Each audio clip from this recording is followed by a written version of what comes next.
Welcome to Search for Signs. My name is Gary Willing. If this information interests you, please press the like and subscribe button and press the bell for notifications.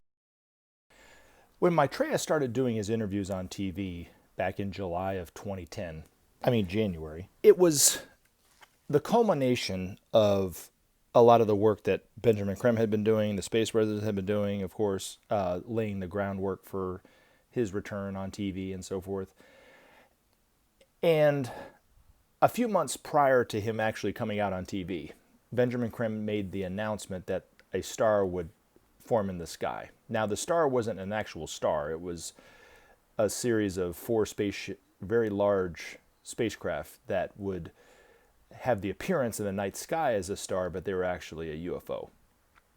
And it, in a very climactic way, it culminated with the Norwegian Spiral, where it was all over the news. You know, people saw this design in the sky that it just was spinning around really slowly. It looked like a kind of like one of those, I guess a pinwheel almost. I mean, it was a beautiful design. You know, it was just like this spiral kind of design.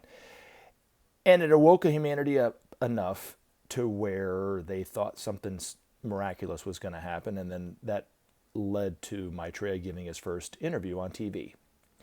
Now, as wonderful as that sounds, the cosmic fuck-ups would have it, there was an Indian gentleman named Raj Patel who was giving a series of interviews about his book, Stuffed or Starved, around the same time that Benjamin Creme made the announcement that Maitreya was on TV in incognito. Now, Raj Patel fit the part because he was not only of Indian descent, you know, which Maitreya is Middle Eastern looking. He was talking about social justice in his own way and redistribution of food and so forth in his own way. And of course, the news media went crazy thinking it was Maitreya. You know, people went all crazy on the internet and stuff like this, and laid claims that was Maitreya, and of course that Raj Patel's Satan and this, that, and the other. He had that side of it too, right? And Raj Patel the whole time was like, what's going on here? He had no clue what was about to happen to his life. I mean, it really was just a bad timing on everybody's part. Now, Maitreya, it was said that Maitreya, when asked, even though he's in incognito, when asked, "Are you Maitreya?" he would never confirm nor deny it. He would find some way in his own way to kind of skirt around the topic of it, because he wants you to want for the world what he wants the world: peace, sharing, and justice, but not want it because you think he's the Christ or Maitreya or the Messiah or the imam mahdi or whatever, or even the one that Benjamin Creme was talking about. He didn't want to confirm anything. You know, he wants you to want for the world. So he's not seeking the limelight. He's doing this as a way to help us save our planet. But it's better for us to kind of come up on it and discover the truth of his words on our own way than to be thinking it's because of who he is. Now, the reason why I knew right away that Raj Patel was not Maitreya, one, is when asked if he was Maitreya, he rightfully said no. And even though he kept telling everybody, "No, I'm not Maitreya, I don't know what you're talking about," people still, "Oh no, it's Maitreya, that's what Maitreya is going to say, Maitreya is going to deny it," and stuff. And Benjamin Creme had said for years that he would never deny it. Maitreya doesn't lie. He just doesn't. He's not going to tell you. He's going to allow you to intuit it for yourself. But so that was one reason why I knew it wasn't him. But the other reason why, and probably more importantly, was as brilliant of a man as Raj Patel is. I mean, he's a brilliant man. I still don't know what he's talking about because he talks so much, man. It was like, and he talks so fast, to get his ideas out there. When I saw him on, I think it was Democracy Now!, the interview that people thought was Maitreya's first interview, I really don't remember a single thing that he said. I have kind of a gist of what he was talking about, but in terms of the actual lines that he used, I don't remember. And the times that I've seen Maitreya in person, but are good examples of the way Maitreya is going to talk to all of us, heart to heart, very simply. I remember nearly everything that he said. But a better example was I saw a video of Maitreya when he was at a peace rally, and he said something that when he said it and the way that he said it, with the love and the will and the energy behind the words, it awoken in my heart and inspires me even to this day to act to help save our planet. But he said, keep your eyes on the prize, and the prize is humanity. And I tell you, I to this day I remember it. But when I heard Raj Patel talk, I couldn't. I had a hard time following what he was saying, even though I knew his intentions were good. I had a hard time following it because he's a very, very smart man. He's way above my head. And Maitreya is not going to talk like that. He's going to talk down to earth, heart to heart.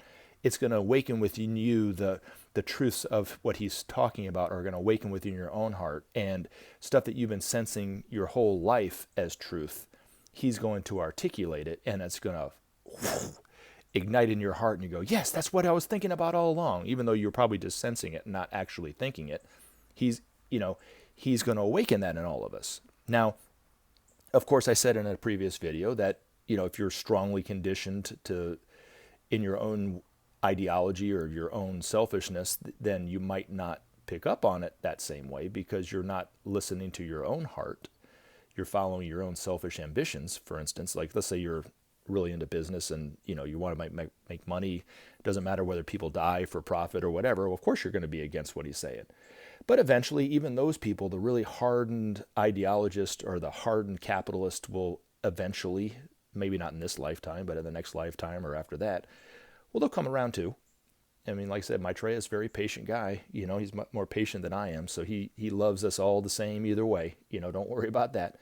But when you hear Maitreya on TV, he is going to be speaking so simply, so down to earth, so with such love and energy and truth behind his words, that it'll be as if you're thinking it yourself.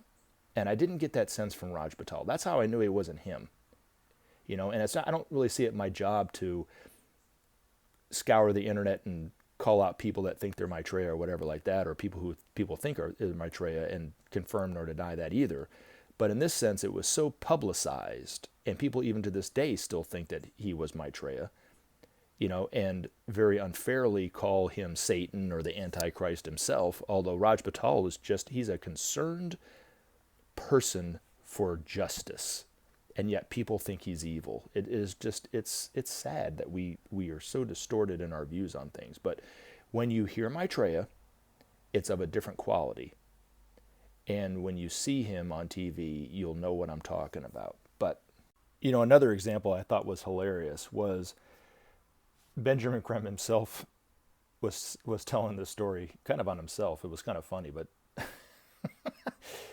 there was a guy that came to one of his lectures who he never really said how this guy got to see Maitreya talk in London, because Maitreya was giving speeches or talks in London by invitation only, but he was invited to hear Maitreya talk at one point.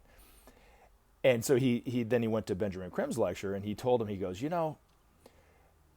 when Maitreya talks, you don't even have to hear what he's saying. You can feel it in your heart. You don't even have to hear the literal words that are coming out of his mouth. It's so powerful that it just resonates with you that well. He goes, but you, Mr. Creme, you talk way too much. And it really just made Benjamin Creme laugh when he said that, right? But it's so true that when you hear Maitreya on TV or you hear him in person or whatever, he's not going to lecture at us. He's going to be speaking heart to heart, right? You'll feel it in your heart. You'll see what I'm talking about. But in the meantime, and as always, take action. Help SOP save our planet. Thanks for listening, and we look forward to talking to you again in future videos. Have a great day.